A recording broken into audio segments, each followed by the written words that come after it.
John Swift lifted Reading FC to a 5th win in 6 games and to within a slither of the playoff places by scoring the only goal of a tight, thoroughly championship affair with Barnsley on Saturday. Welcome to episode 275 of the Tilehurst End Podcast with your host Marc Mayo. Very happy to be back in the hosting chair this week.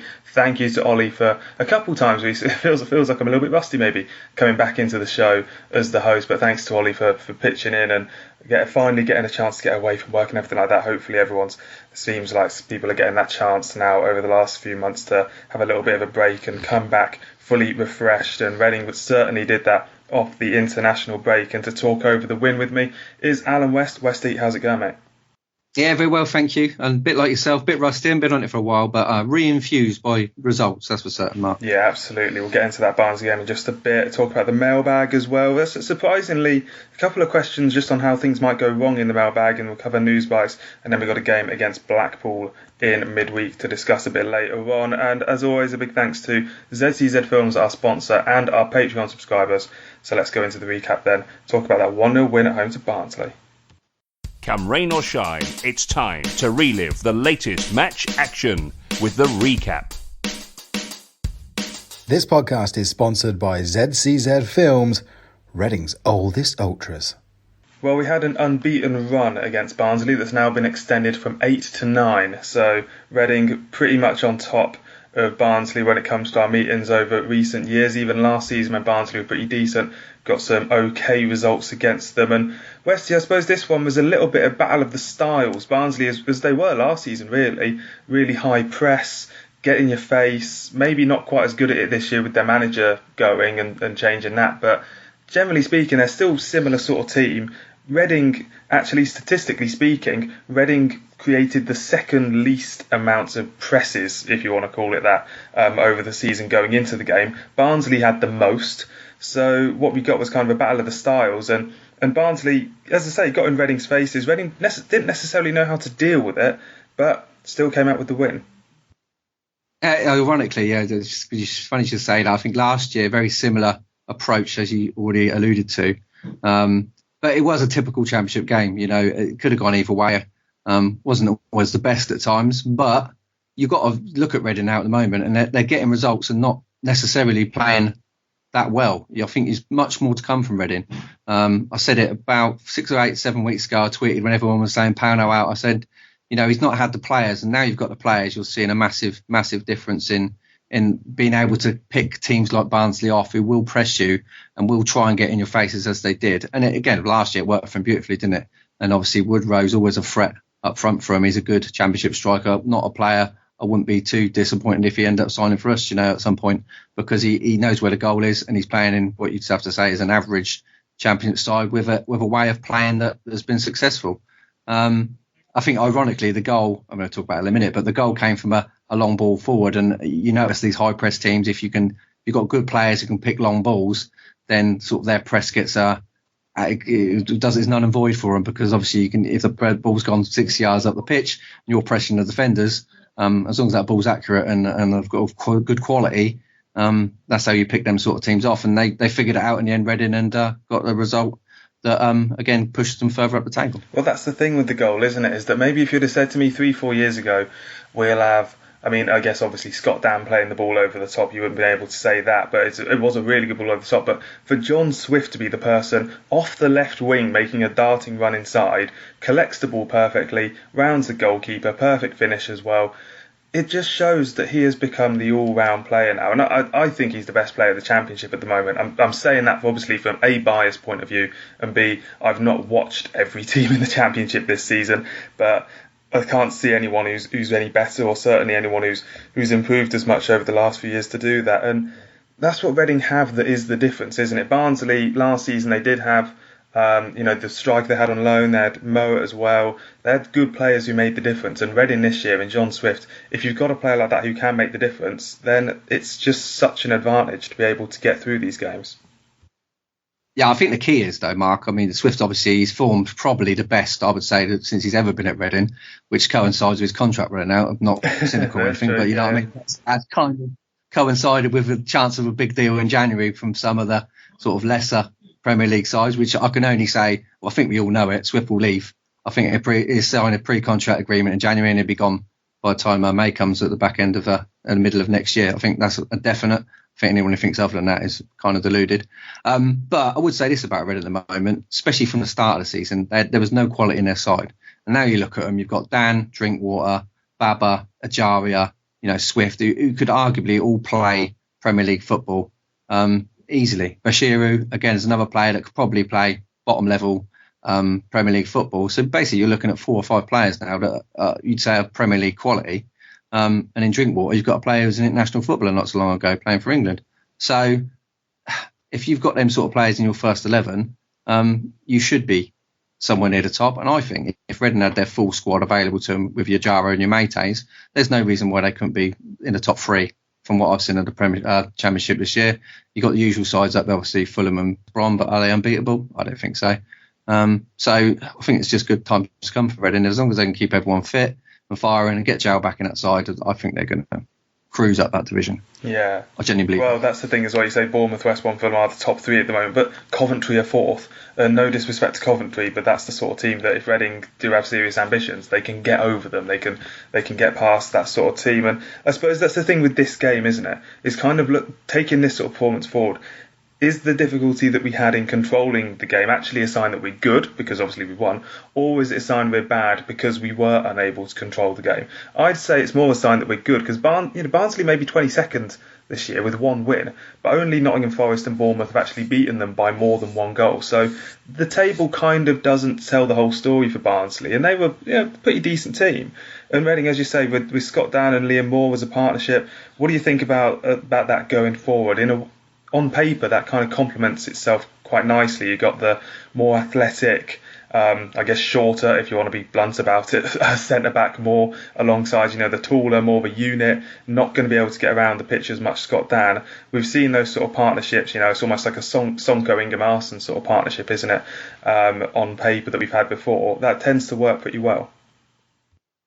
I think, yeah, it does. And I think with Scott Dan, you've got a lot of experience and you've got, like I said, a Premier League footballer playing in a championship. I mean, I know he's 34, but the option is Morrison or Dan. And I think if you look at their careers, there's only one option, isn't there? Dan has to be a better footballer than Morrison because Morrison's never played in the Premier League or has only had fleeting chances if he's played any games. Morrison's a good championship defender and Dan's a good Premier League defender historically. So you'd have to play him every second of every day. Drinkwater, again, controlled the game. He never gives the ball away. He always looks to play forward. And Reading are winning games with a striker who hasn't scored any goals. So that tells you all you need to know. If you look at the bench again, it's nice to see Aziz come back. He has a bit of legs to come off the bench and be a threat. But other than that, I mean, there's not really anyone you're going to put on the pitch. Hence, he only made 1 substitution. I thought he might give Clark a go this week, but he didn't. But they need to fill that bench up with stronger. If you've got a stronger bench than they've got at the moment, you can give these players a rest because as well as I do, when Championship football comes along, you've got players playing week in, week out. They're going to get injured. And whether the replacements can come in and replace them and do a good job, I don't think they can. But that 11 is as good as any, as I've said before. And I think Dan and Moore can certainly be a decent combination. I know Moore comes in for a bit of stick here and there, but if you're not saying that Moore's a good Championship defender, then I don't know what games you're watching. I know he's had a few games here and there where he's not been the best, but if you look at our defenders, you think Moore and Dan have got to be the 2 standouts. Yeah, he does a job at the end of the day, Moore, and I've criticised him as well, but I do think that certainly a lot of the management comes into that's what is so key for defensive organisation, is what the manager says and what he manages to get out of them. And they've got a proper left back alongside them now that they didn't have at the start of the season, Yedom as well, so it does bode well. The final point that I'll make on this is that, I mean, I'm very happy to admit that I probably got it wrong on Danny Drinkwater. A lot of the season still to go. But coming in, I mean, the off-the-pitch stuff didn't worry me particularly, but the fact that he just not played very much football, the fact that he was, completely outcast by a number of teams that he'd gone on loan to and everything, and he's come in and if you tell me that football has not played really in the last 2 years, it doesn't look like it. He's hit the ground running and he's been so ready to get involved. He's too good for this division. I mean, Reading getting hold of him is one of the best coups I think we've ever managed, because that's a player. Do you know what I mean? That is a Premier League footballer playing a level below himself, and he will only get better as he gets fitter. And and we can keep him fit, then that is a massive asset to this club. Like I say, we're winning games with a striker that hasn't scored a goal. So if you imagine if you had someone up front who was putting the ball in there, and that could be Puskas. I mean, I'm not going to have a go at him, but it could be Puskas. But if you had Joe up front, I think you've got a different side altogether. And now they're safe at the back.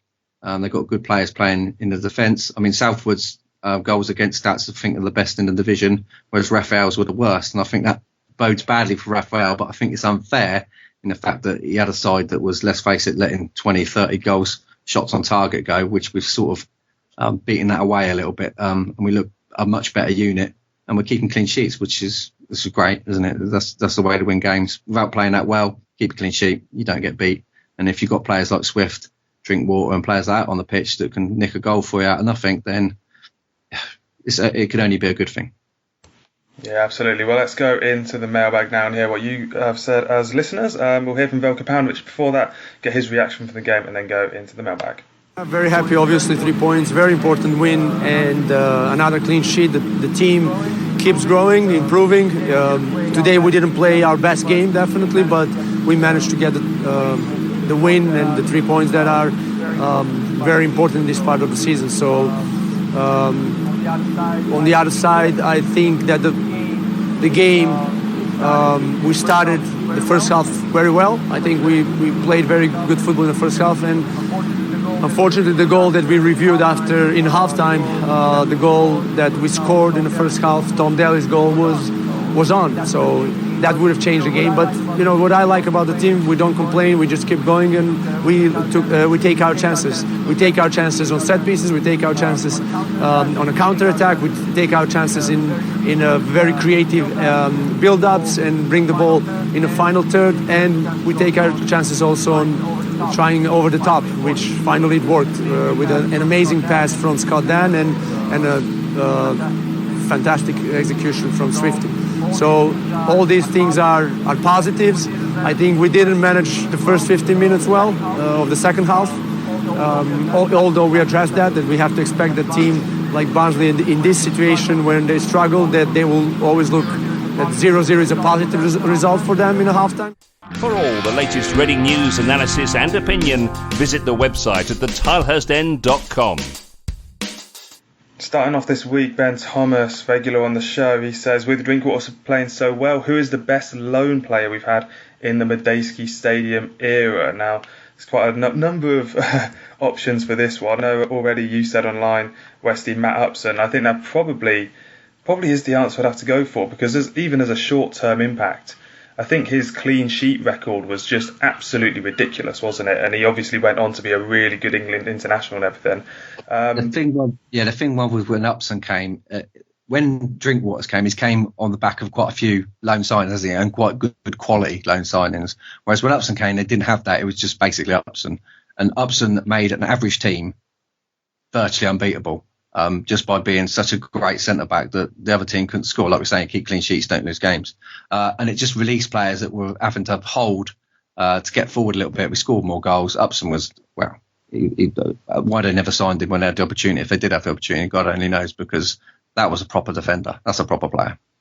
Yeah, I think players like Ryan Bertrand as well are good shouts for these sort of players who came in ultimately into a position where they're, left back that year, there wasn't a left back, and he came in, did just such a good job week in, week out, every minute basically. And then, it's no surprise that those players have gone on, had a good career. You look at even players, I remember Nathan Ake when he came in, he'd only obviously played like 3 games for Reading, but you could just tell on the ball and the comfort that he had as a defender to move the ball around and in his positioning, it was no surprise that those players went on to having good careers now. So yeah, if anyone on the Twitter wants to reply to the podcast tweet with their own best loan players that we've had in the next year, we'll definitely do that, and we'll continue the discussion.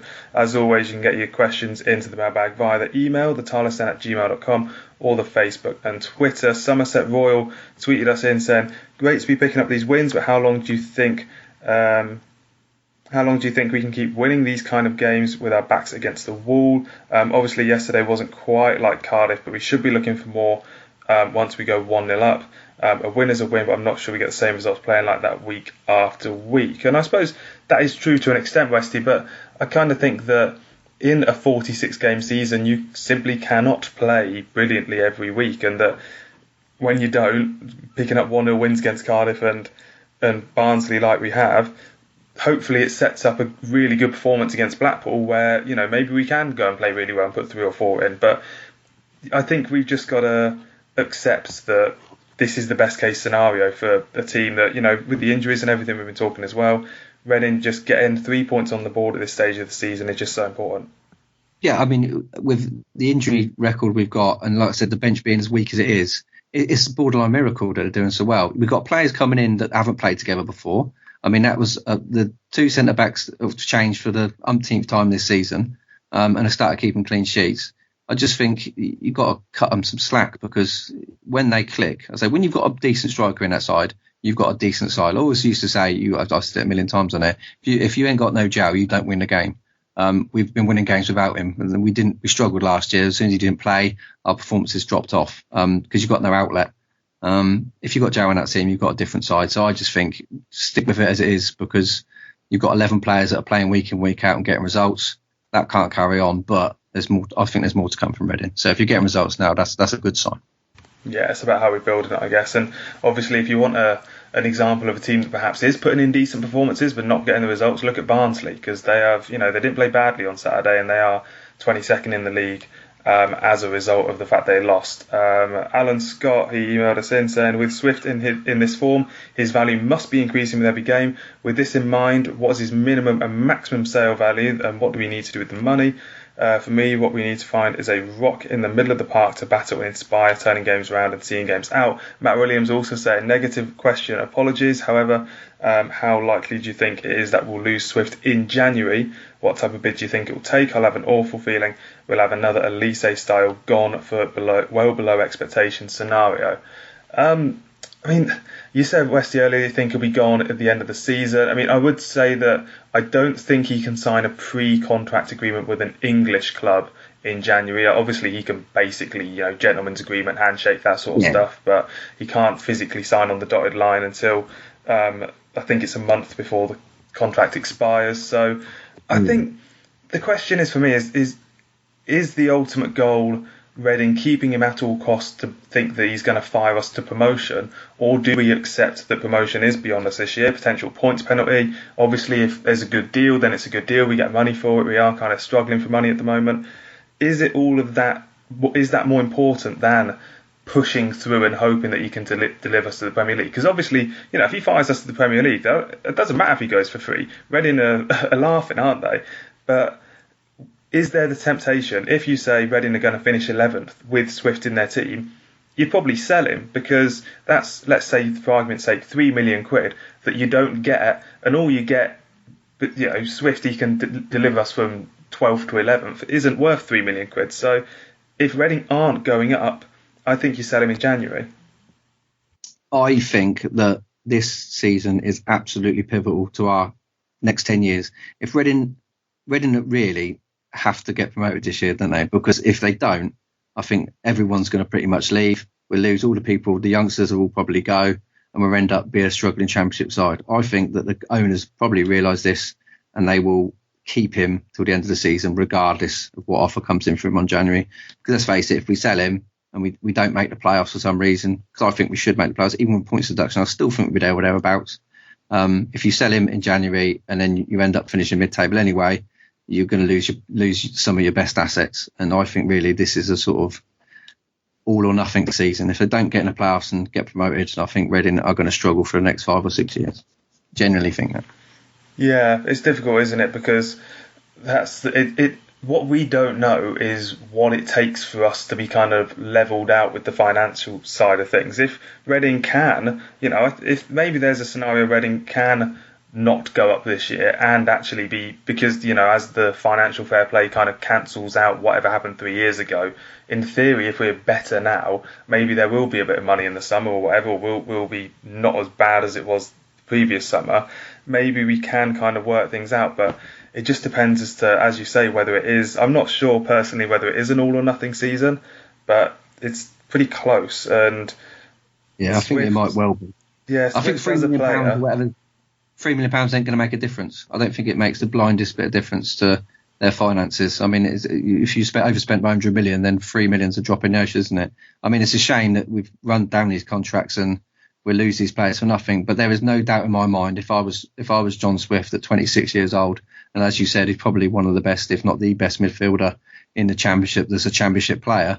There's no way that I wouldn't be saying to my agent, right, go and see what's out there, because let's face it, he's going to want that one last big contract, in 4 years till he's 30, and someone's going to offer it to him because they ain't got to pay a transfer fee. So he'd be mad, really, on a personal point of view. John Swift would be mental to stay at Reading beyond this season, because he will get 3 times as much money playing for your Aston Villas, your Wolves, your Brightons, or Crystal Palace, whoever it is going to sign him, because that's the sort of club he's going to, isn't it? And it's no brainer for them, because worst case, he plays for you, he's not good enough, they sell him for 8, 9, 10 million.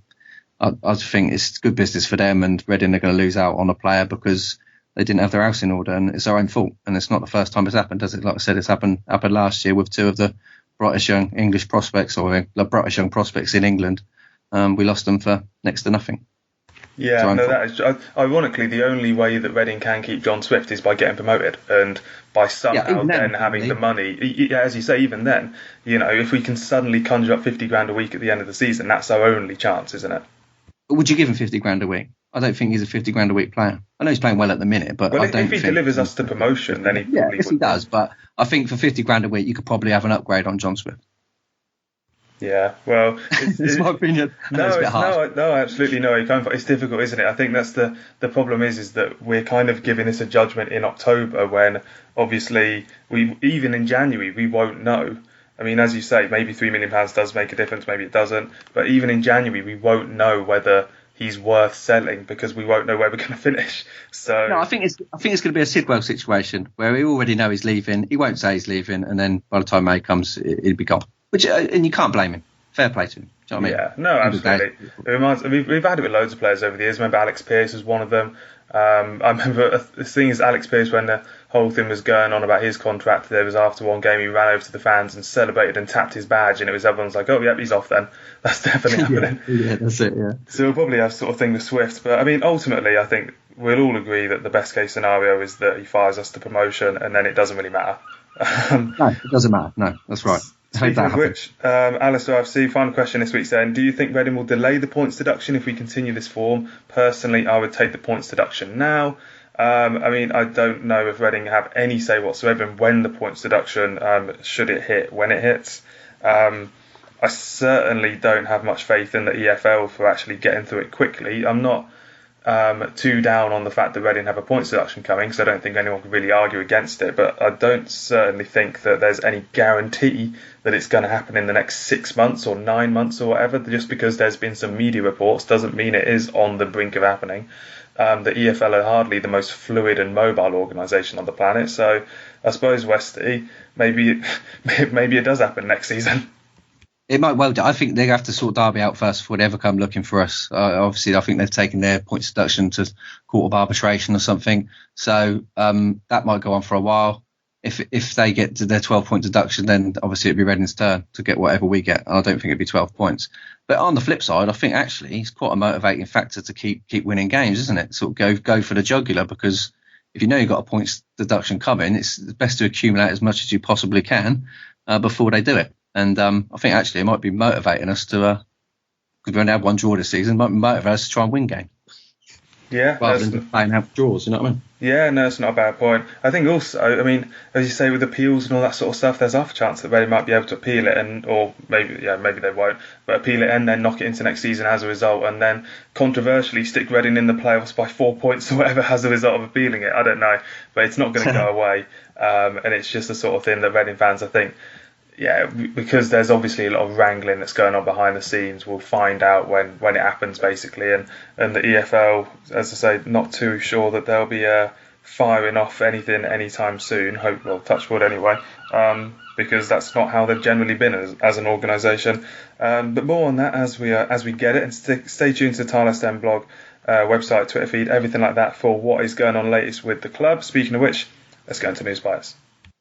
You're listening to the Tilehurst End Podcast by Reading fans for Reading fans.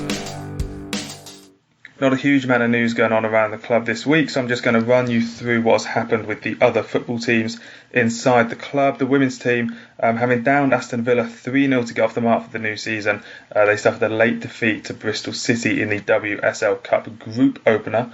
So the start of that group campaign, they next face Birmingham away, not till November the 7th actually, I think. The under-23s, they lost 3-0 to Fulham. That leaves them 11th of the 14-team PL2 Division 2.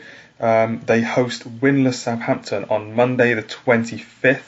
It's a week today as we're recording it, 7pm kickoff at the SCLS, so get yourself down to that. The under-18s, they lost 3-2 at home to Chelsea. Ava Choman and Griever put them 2 up before a bit of a comeback from Chelsea. They're 12th of the 14-team Premier League South Division.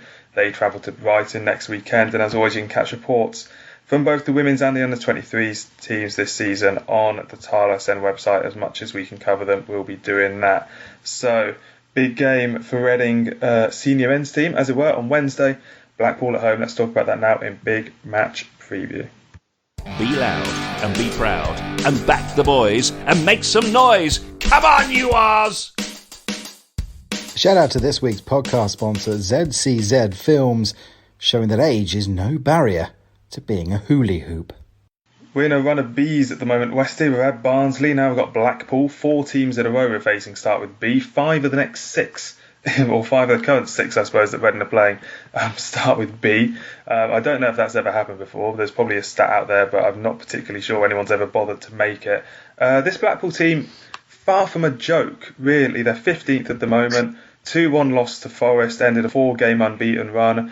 Probably a team that most people thought were just going to settle back down into League One without much complaining, but they are certainly doing a good job so far and probably won't be an easy game. No, again, there's no easy games in the Championships really. Is there? Any game could go either way. Yeah, I think it's going to be a tough game for Reading, but we're at home, and again, with the players we've got, as long as we're all fit, there's no reason why we can't get some points from it. I would expect us to win, but as Championship games go, if we draw with them, I would be disappointed if we got nothing from the game. Let's put it that way. Do you give Femi Aziz the start? Obviously, Puskas had it against Barnsley. Aziz came on, has that bit more pace element, chances over the top and all that sort of stuff. Do you start him or do you start Puskas? Well, I'm not a big Puskas fan. But to be fair, I think as an impact, if you're chasing a game last 20 minutes, I'd rather Aziz come off the bench and try and run the defence ragged than Puskas come off and try and get us a goal when he's not scored in I don't know how many appearances now. So I think it probably starts the way you start the game this week with Aziz to come off the bench. And you've got Clark on the bench as well, haven't you, that can come on and make an impact. So I think it probably start with exactly the same team as he did on Saturday, depending on players coming back from injury, obviously. I mean, it'd be nice to have Junior Hoylett back, to be fair, and put him up front, but that doesn't look like that's going to happen. So, he'd probably start the same way he started this week, I'd have thought. Personally, I wouldn't, but... Yeah, no, I think I probably would. I think you're right. When I've seen Puskas come off the bench, I can't remember any massive performances off the bench, where, as you say... he's not Lafondra, is he? He's not Lafondra who comes off the bench and scores. He runs around and it doesn't look like scoring, to be fair. Yeah, and at the very least, you can maybe hit him up top and stuff like that with Blackpool. I'll be honest, I don't know how Blackpool are going to come into this one, whether they are going to sit deep or play football or, whatever. I'm not too sure on how they'll approach it. That's how Reading need to decide. Let's have some trivia then before we do the predictions. Blackpool have lost their last 6 visits to Reading. Westy, can you name me the year they last won in Reading? 2000. 1980. Wow, was it that long? I was plucking numbers out of the air there, I must admit. I can't remember what league was in 2000, but yeah, 1980. So it doesn't look good, does it, on paper? But the game's not played on paper, unfortunately. Well, there's more, to be honest, because Reading have won 6 in a row at home to newly promoted sides in the league. And Blackpool, the best stat, Blackpool haven't won on a Wednesday in the league since 2011, which is 8 games. So... all of the signs say that Reading are going to win this one. Yeah, which would suggest that someone might happen to the opposite of that, which normally does when we predict these easy wins, which it probably will not be. Yeah, me and my dad have always said that if you want a bad run ending, come to Reading and then we'll sort you out. Yeah, historically it's always been the way. Absolutely. Well, predictions then, let's go through that. You're leading the prediction league. We all picked a Barnsley win, but no one said a 1-0. So yourself, Westy, on 13 points, Ollie 10, Ben 7, Sim and Adam 6, myself and Handbags 5. I am going to say a 2-1 victory for Reading, a win that's not quite as easy as many fans be hoping for, but nonetheless will get it over the line. What are you going to say for this one?